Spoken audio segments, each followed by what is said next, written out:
כמו שאמרתי, הפקה ברמה שלנו. מה זה? מה עושים? נראה שהליצן עומד להגיע. שם.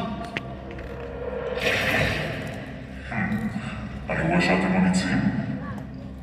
או טיפשים. עוד לא החלטתי. מה הוא רוצה זה? ברוכים הבאים לאתגר הראשון שלכם. בתוך הרכב הזה נמצא מפתח. המפתח הזה פותח את הדלת הבאה. רגע, בתוך הרכב. כן, פס, בתוך הרכב.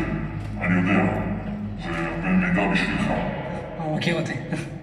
יש לכם 10 דקות להשיג את המפתח ולצאת מהחדר הזה. זה קצת. פלוג מטורף. אם לא תצליחו, הערוץ שלכם מושמד סופית, והמשחק שלכם ייגמר כבר באתגר הראשון.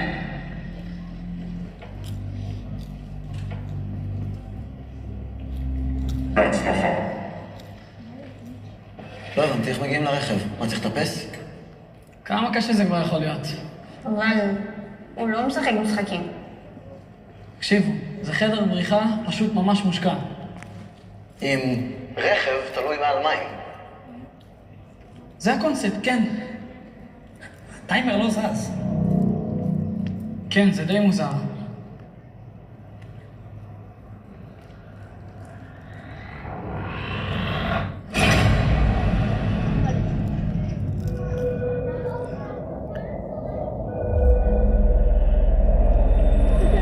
נאווה.